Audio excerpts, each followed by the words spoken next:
At nagpapasalamat ako sa pagkakataong ito na makabahagi ng kwento kung paano naging magkaibigan si Pastor Apollo C. Kibuloy at si Tatay Digong. Kumbaga, this is a friendship that is forged in fire.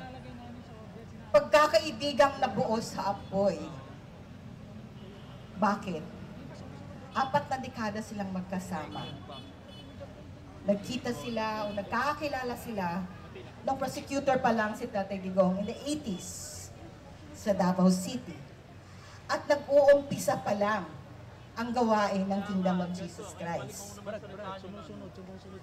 Napakasimpleng buhay. Maliit pa ang kapilya, hindi pa rin kilala si Tatay. So ano ba yung klaseng pagkakaibigan meron sila?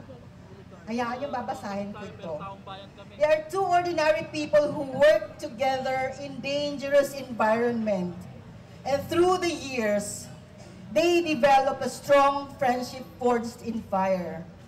The friends who support each other through difficult illness and situation. Bakit masasabi natin doon na buo ang kanilang pagkakaibigan? Sa kalagitnaan ng apoy. Kapag subukan, kahirapan, kahit kamatayan. Noong 1980s, ang Davao City ay naging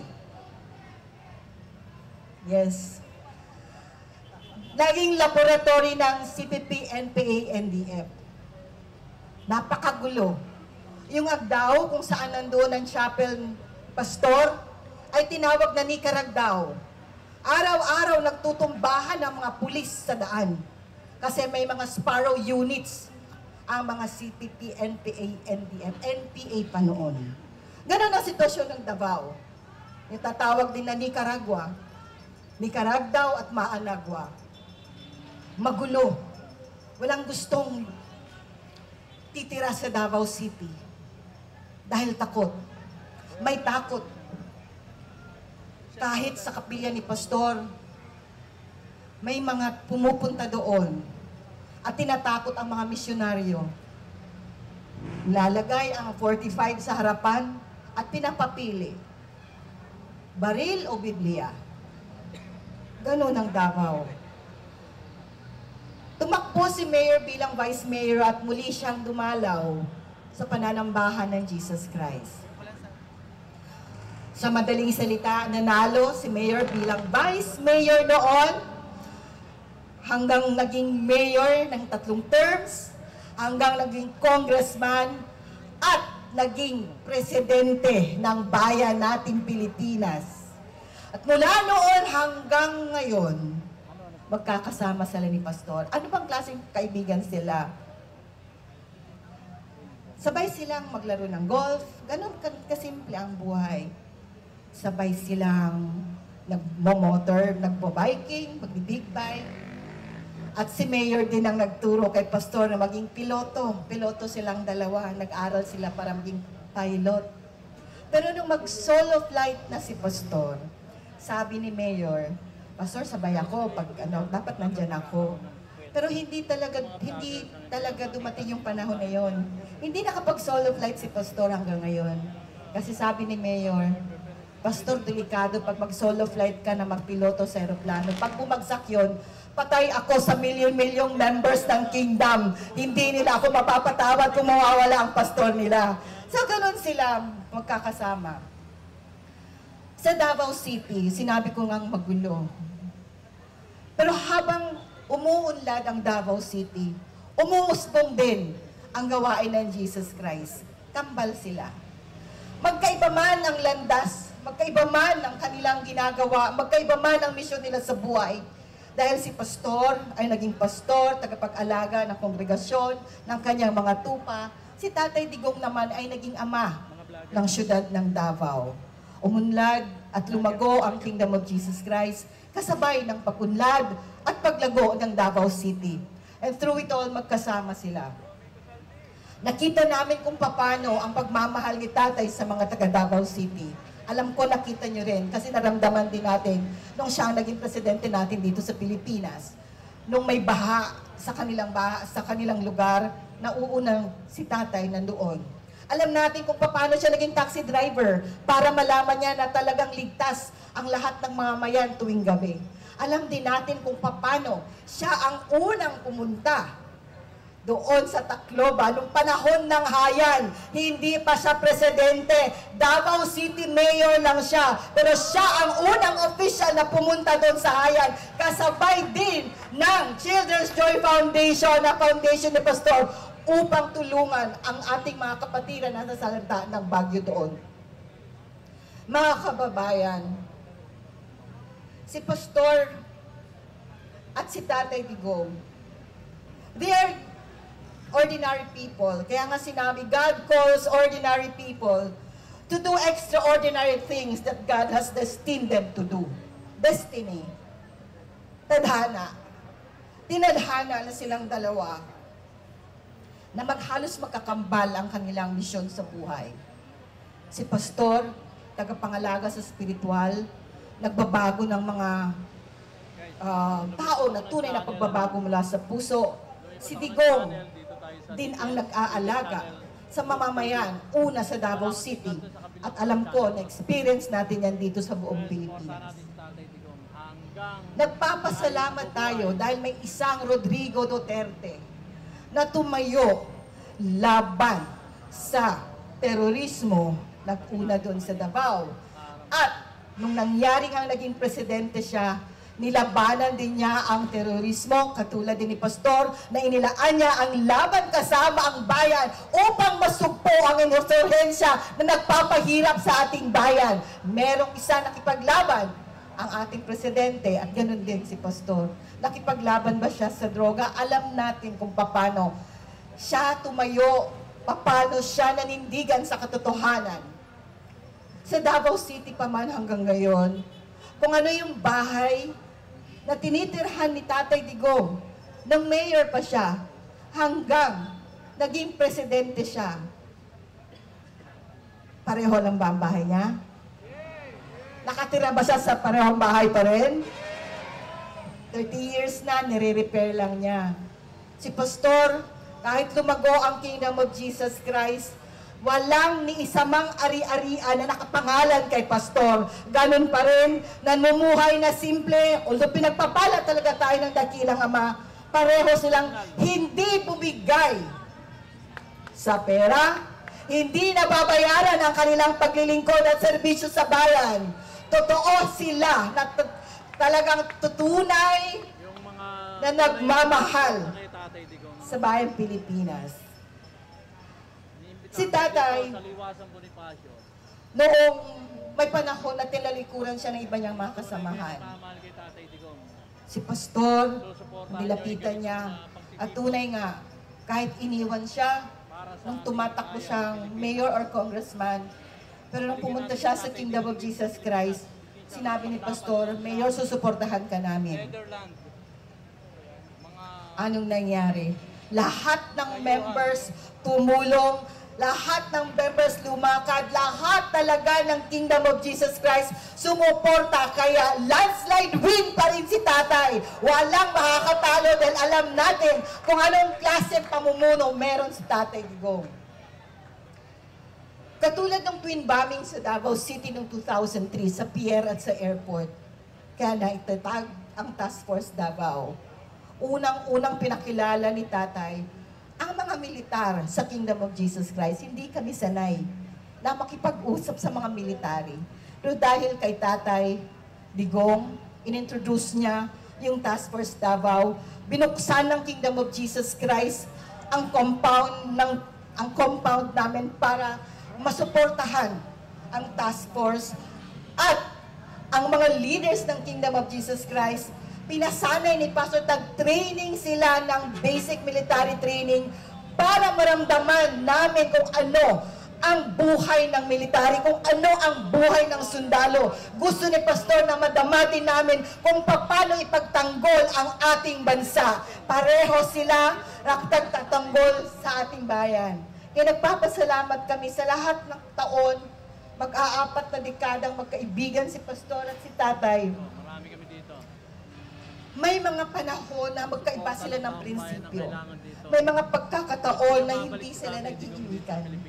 tunay na mga kaibigan. Pero, kasi naninindigan sila sa bawat isa nilang paniniwala. Pero mga kababayan, alam niyo ba, kahit iniisip ni Pastor na hiwalayan si Tatay Digong, gusto na ni Pastor na kumalas. Dahil alam naman natin kung anong klase ang lingwahe ni Tatay. Anong klase ang buhay niya, hayag naman yan. Si Pastor naman, iba naman ang landas na tinatahak niya. Gusto man niyang humiwalay. Pero ito ang patotoo, na si Tatay Digong palaging ipinahahayag ng ating Diyos sa langit kay Pastor na huwag niyang iwanan, kahit palagi niyang suportahan, kahit minsan labag na sa puso, pero hindi nakakatulog si Pastor. Meron talaga kasi merong mensahe palagi ang dakilang Diyos. Kaya 18 years bago naging presidente si Tatay, pinahayag na siya kay Pastor, naglalaro sila ng golf. At nasabi ni Pastor, Mayor, nanaginip ako. Nasa Malacanang ka, may kausap ka mga general. Palagay ko magiging presidente ka kasi yun ang nakita ko. Sabi ni Mayor, ako Pastor, wag yan, di natin kaya yan. Dito lang tayo sa Davao, hanggang syudad lang ako. Pero natupad ba ang panaginip ni Pastor? 18 years pa bago naging presidente noong 2016, ipinahayag na si Pastor at alam natin kung gaano nilait si Tatay. Kung ano ang paglalait nito ng rap ni Pastor sa ministry, kulto si Kibuloy, nangangabuso si Kibuloy, nagmemera lang si Kibuloy, bula ang propeta si Kibuloy. Ganon din si Tatay. Ano ba si Tatay? Kriminal, ang bababae, bastos, di ba? Probinsyano, baduy. Anong klase ba yan? Dapat ba siyang maging presidente ng ating bansa? Ngunit dahil kinasihan siya ng Diyos, ordain siya talaga ng Diyos, kalooban ng langit na siya maging presidente ng bansang Pilipinas, dinilig talaga ang dalangin, natupad ang pahayag na binigay ng Diyos kay Pastor Apollo Kibuloy. Pinagamit ni Pastor ang resources ng kingdom. Alam natin walang budget si Tatay. Para marating niya at para makapagkampanya siya sa iba't ibang dako. Pinahiram ni Pastor ang chopper, pinahiram. Nung meeting the advances sa grandstand, magkasabay silang lumisan sa jet ni Pastor. Nandun kami lahat nung paalis na sila papuntang Luneta. At nung magbilangan na at tapos na ang eleksyon, saan si Tatay noon? Kapiling ni Pastor. Gabi na, tapos na ang botohan. Dumating si Tatay sa compound. Pastor, dito lang ako. Doon siya humuhugot ng lakas. Nakasama niya, alam niya ang kaibigan niya nandyan. Hindi siya iiwanan at nagpapasalamat siya. Nung gabi yun, nung nanalo na talaga, si Tatay, kasama namin si Tatay na nagbunyi, nagpasalamat sa Diyos. Alam din natin ano ang nangyari pagkatapos niyan. Hello, nakalive ako. Nung nakaupo na si Tatay, binigyan niya ng pagkakataon. Yung nasa kaliwa, hindi matanggap ni Pastor. Sinuportahan natin si Tatay Digong. Bakit pinapaupo niya yung kaliwa? Di ba kalaban natin yan? 3 taon silang magkahiwalay. 3 taon silang hindi nag-uusap. Hinayaan ni Pastor. So kahit may posisyon na si Tatay Digong, kahit minsan, hindi humingi ng pabor si Pastor. Kaya di ba sabi ni Tatay, my friendship ends where my loyalty to my country begins. Sabi din ng Pastor, true. My friendship ends where my loyalty to the kingdom of Jesus Christ begins. So yun ang nangyari.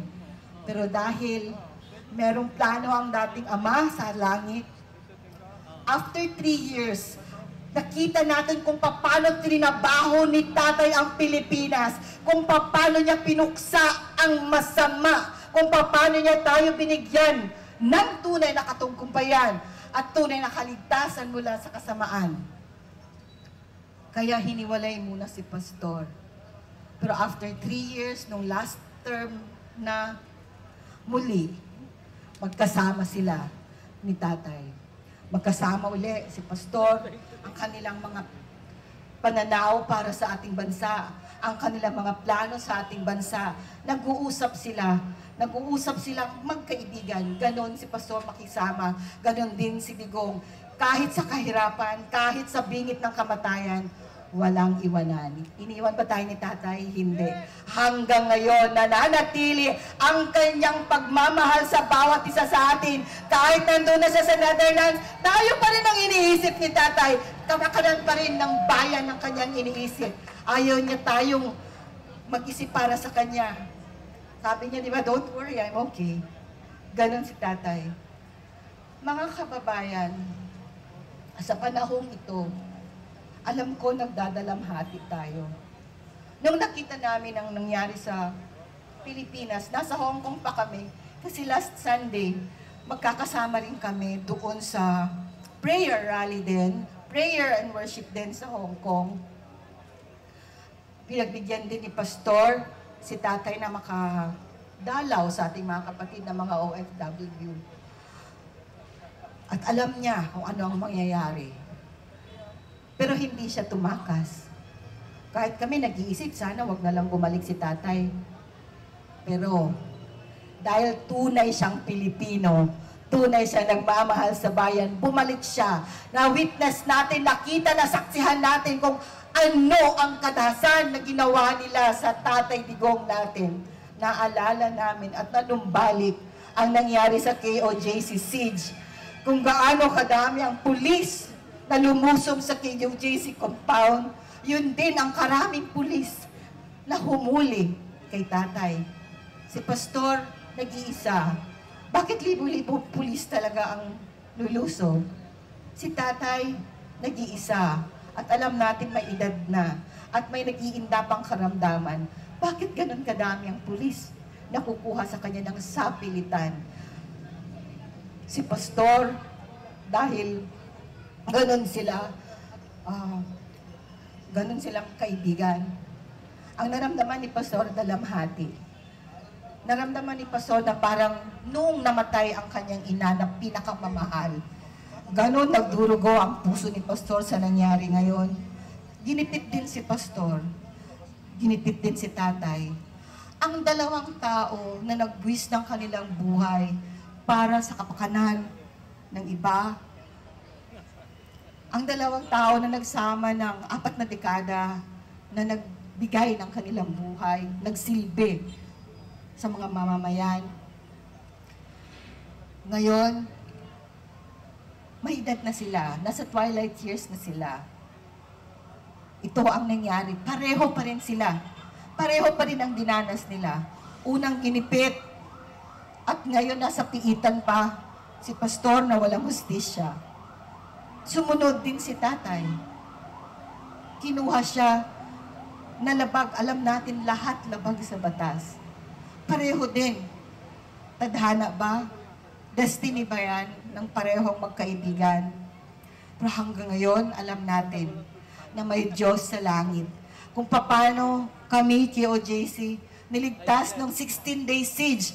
Alam naming may milagro dahil alam natin na higit ang kapangyarihan ng ating dakilang Ama sa langit kaysa sino man tao na may kapangyarihan ngayon. Naniniwala ba kayo sa milagro? Naniniwala ba kayo na lahat ng dalangin natin na mataimtim ay didinggin ng Diyos natin? Nagkakaisa tayo. Yung kanta nga na ang bulong lumaganap na. Ngayon may sigaw na. Ang sigaw natin, ibalik si Tatay Digong dito sa bansang Pilipinas. Ibalik si Tatay Digong dito sa ating mahal at kanyang pinakamamahal na bansa. Naniniwala ba kayo sa hustisya na nanggagaling sa langit? May korte sa langit. Dinidinig ng Diyos ang dalangin natin. Kung wala tayong hustisya dito, merong justisya sa langit. Because God is a God of judgment and God is a God of justice.